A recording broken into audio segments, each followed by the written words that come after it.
কিন্তু আপনার ব্যাপারে জনাব নূর দর্শকরা মন্তব্য করছেন যে আপনি এখন সকালে একরকম বক্তব্য দেন তো বিকালে বিপরীত বক্তব্য দেন। এ নিয়ে কি বলবেন? গত কয়েক মাসে আপনাকে সোশ্যাল মিডিয়ায় যে এই আলোচনা আছে এটি আপনি লক্ষ্য করছেন কিনা? আমি উদাহরণ দেই কোন কোন বিষয়ে বলা হয়েছে। আপনি কখনো অন্তর্বর্তী সরকারের প্রশংসা করেন, কখনো সমালোচনা করেন, কখনো বিএনপিকে জোটবন্ধু বলেন, কখনো তাদের চাঁদাবাজির সমালোচনা করেন, কখনো নাহিদদের প্রশংসায় ভাসান, আবার কখনো ওদের সরাসরিভাবে সরকারি পদ ছাড়তে বলেন, বিভিন্ন অন্যায় অত্যাচারের কথা মনে করিয়ে দেন। আমি মনে করি এর সবই ঠিক আছে। আপনি কি মনে করেন যে আপনি কি আসলে সকালে এক কথা বলছেন, বিকালে এক কথা বলছেন? এইটার ইন্টারপ্রিটেশন কি এরকম হইতে পারে যে আপনি কারো না কারোর সাথে কোনো না কোনো ভাবে কোনো না কোনো নেগোসিয়েশনের মধ্যে আছেন? জনাব নুরুল হক নূর। রাইট, এখানে একটা কথা পরিষ্কার যে দেখেন, আমি কিংবা আমাদের দল গণ অধিকার পরিষদ আমরা রাজনীতিতে কিভাবে এসেছি এটা আপনি সহ ইনক্লুডিং পুরো দর্শক জানে। এখানে একটা বাস্তবতা হচ্ছে, যখন রাজনৈতিক দলগুলো রাজনীতির পরিস্থিতি কোণঠাসা কিংবা আওয়ামী লীগের অত্যাচার নির্যাতনে অনেকে তো হাল ছেড়িয়ে দিয়েছিল যে শেখ হাসিনার জীবদ্দশা আর সরকার পরিবর্তন হবে না, সেই সময় কিন্তু আমরা ঝুঁকি নিয়ে আন্দোলন সংগ্রাম করে আজকের এই কোটা সংস্কার আন্দোলন, যে আন্দোলনকে কেন্দ্র করে গণ অভ্যুত্থান, সেই আন্দোলন কিন্তু আমরা শুরুর দিকে করেছিলাম এবং এই আন্দোলনে আমরা পাইওনিয়ার। আমরা কোনো সুযোগ সুবিধা কিংবা প্রলোভনে এই পর্যন্ত পড়েছি বা বিক্রি হয়েছি এটা কেউ বলতে পারবে না। এখন একটা বিষয় হচ্ছে কি, ধরেন এই শেখ হাসিনা এই পরিস্থিতির পূর্বে স্বাভাবিকভাবেই বিএনপি জামাত থেকে শুরু করে অপোজিশন সবাই আমাদেরকে ফাইন্যান্স করেছে, সাপোর্ট দিয়েছে, সহযোগিতা করেছে। কারণ একটা রাজনৈতিক স্বার্থের জায়গাও যদি বলেন কিংবা বাস্তবতা বলেন, সেই জায়গা থেকে যে এখন ছাত্র একটা আন্দোলন গড়ে তুলতে পারে ডাকসু থেকে বা ডাকসুর নেতৃবৃন্দ, ছাত্র নেতৃবৃন্দ, সেই জায়গা থেকে আমরা সমর্থন পেয়েছি। 5ই অগস্টের পরে যখন আবার একটা রাজনৈতিক নতুন ছাত্রদের একটা উত্থান হয়েছে কিংবা রাজনৈতিক দলগুলো আগে যারা কোণঠাসা ছিল, প্রকাশ্যে সভা সমাবেশ মিছিল মিটিং করতে পারতো না, এখন সবাই যেটা একটা ওপেন ফিল্ড পেয়েছে, কাজে রাজনৈতিক প্রতিযোগিতার জায়গা থেকে এখন সেই সময় যারা সহযোগিতা করছে তাদের অনেকেই কিন্তু এখন আবার ভিপি নূরদেরকে একটা মাথা ব্যথার কারণ মনে করে, যে কারণে অনেকে একটা ড্যামেজ করতে চায়, ক্যারেক্টার অ্যাসাসিনেশন করতে চায়। আগে যেটা আওয়ামী লীগ করেছে যে কে বিকাশ এইটা ওইটা নানান ভাবে, এবং আপনি দেখেছেন কি হাস্যনষ্ট করেছে গত 7টি বছর। এখন অনেক কিছু বলেছে, কিন্তু একটা ঘটনারও কিন্তু প্রমাণ করতে পারে।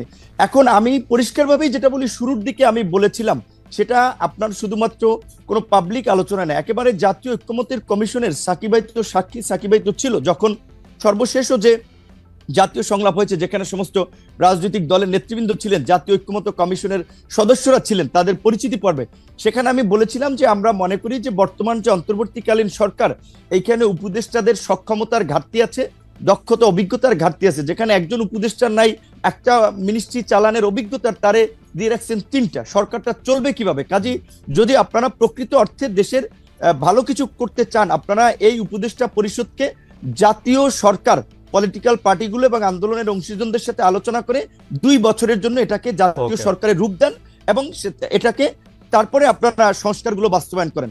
যেহেতু জাতীয় সরকারের পজিশনে আমি 2 বছরের সময়ের ক্ষেত্রে কিন্তু আমি একমত বলেছি, এবং এটা আওয়ামী লীগের আমলে আমি বলেছিলাম যে 2 বছরের জন্য জাতীয় সরকার। যেহেতু জাতীয় সরকার হয় না, এখন একটা সরকার হচ্ছে নির্দিষ্ট আপনার বলা চলে বলায়ের লোকজনের, এবং সেখানে এই যে ছাত্ররা এনসিপি একটা দল গঠন করেছে, আবার এনসিপির 2 জন উপদেষ্টা আছে, তো এনসিপি সরকারের থেকে দল বানাবে, সরকারি সুবিধা নিয়ে দল বানাবে, এটা কি কোনো দল মানবে? যেই কারণে কিন্তু আমরা বলেছি শুরুর দিকে সরকারের যে গ্রহণযোগ্যতাটা ছিল বা রাজনৈতিক দলগুলোর যে সমর্থনটা ছিল, এখন কিন্তু সরকারের কিছু কর্মকাণ্ড উপদেষ্টাদের বক্তব্যে এখন সেই সমর্থনটা তারা হারাচ্ছে। সেই জায়গা থেকে আমি বলেছি যে শুরুর দিকে আমরা 2 বছর জাতীয় সরকার, এবং গতকালকে আমাদের সংস্কার কমিশনের যে প্রস্তাবনা, সেখানেও আমরা বলেছি যে সরকার যদি আপনার এই সংস্কারগুলো বাস্তবায়ন করতে চায়, তবে অবশ্যই এই সরকারকে জাতীয় সরকারে রূপান্তর করে অধ্যাদেশের মাধ্যমে এই সংস্কারগুলো বাস্তবায়ন করবে রাজনৈতিক ঐক্যমত্যের ভিত্তিতে, অন্যথায় তারা পারবে না। কিন্তু সেই জায়গা থেকে আমি এইটুকু বলবো যে যারা এখন সত্যিকার অর্থেই যারা এই এনসিপি কে কেন্দ্র করে কিছু নতুন সুবিধাভোগী লোকও তৈরি হয়েছে, যারা আগে কোনোদিন মিছিল মিটিংয়ে দেখিনি, রাজপথে দেখিনি, এখন তারা সমন্বয়ক, বড় বড় নেতা, এখন তারা মনে করছে যে আমরা যারা নির্বাচনের কথা বলছি তাদের খাবার তো বন্ধ হয়ে যাবে। যেই কারণে অনেকে ইন্টেনশনালি সোশ্যাল মিডিয়ায় এই ক্যাম্পেইনটা করছে যে বিপিন নূর সকালে এক কথা বলে বিকেল এক কথা। ঠিক আছে, আপনার বক্তব্য পরিষ্কার। সোশ্যাল মিডিয়াতে একেবারেই আপনার বক্তব্য, এটা অনেক উদ্দেশ্যপ্রণোদিতভাবে ক্যাম্পেইন, রাজনৈতিকভাবে ড্যামেজ করার জন্য, চরিত্র হনন করার জন্য। এইটুকু আমরা বলতে পারি। খালেদ ভাই, আপনাকে আওয়ামী লীগের আমল আমার মনে আছে মির্জা ফখরুল ইসলাম আলমগীর সাহেব আপনার একটা প্রোগ্রামে এসে বলছিল যে আপনার এই প্রোগ্রামটাতে তারও ভালো লাগে। এখন দেখেন আপনাকে কিন্তু অনেকে গালি দিচ্ছে, আবার আওয়ামী লীগের দালাল কাছিবাদের দোষর বলে।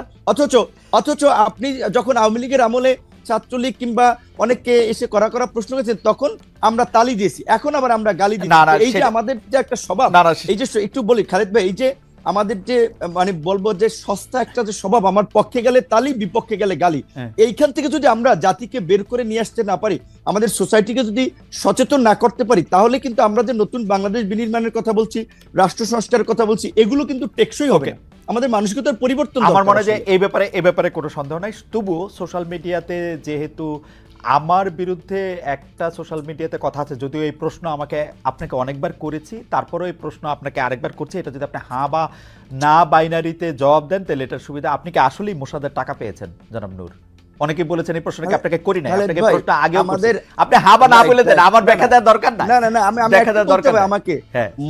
এই কথাগুলো বারবার আনাই হচ্ছে আমাদের রাজনৈতিক ড্যামেজ করার জন্য। আসলে এইটা নিয়ে অনেক উত্তর দিয়েছি, ব্যাখ্যা দিয়েছি। আমি এটা বলবো যে যারা এগুলা আমার বিরুদ্ধে অভিযোগ যে আমি আপনাকে নাকি এই প্রশ্ন কখনো করি নাই, যদিও আমি আপনাকে এই প্রশ্ন অসংখ্যবার করছি। আমার বিরুদ্ধে এটা হচ্ছে আপনার অভিযোগ। অর্থাৎ আপনি কি না বললেন কিনা যে না, মানে না বলছেন না হ্যাঁ বলছেন, সেটা একটু বলুন। এটা তো ভাই, এটা অসংখ্যবার বলেছে, এটা বিভ্রান্তিকর বিষয়, এটা একটা প্রোপাগান্ডা ছিল, সেটা তো প্রমাণ। ওকে, ঠিক আছে।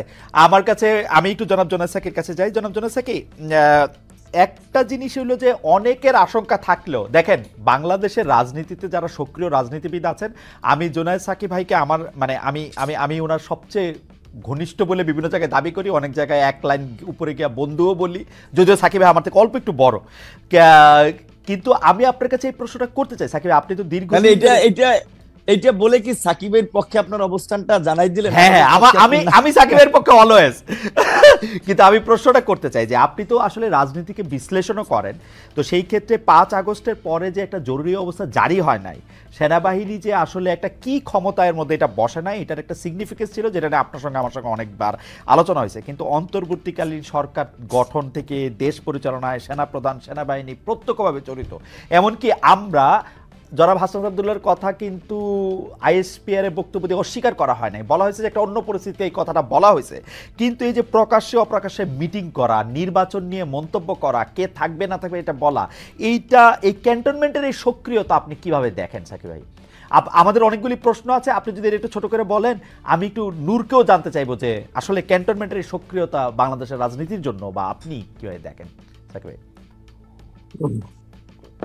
আচ্ছা, আপনার আগের বিষয়ে যেটা আপনি বললেন মাথার উপর দিয়ে গেছে, সে বিষয়ে কিছু কথা বলতে চাই, তবে এই প্রশ্নটাকে আমি দ্রুত উত্তর দিই। জি, দেখুন, আমরা তো গণতান্ত্রিক রাজনীতি চাই এবং সেইখানে সেনাবাহিনীর রাজনীতিতে হস্তক্ষেপের কোনো সুযোগ নেই।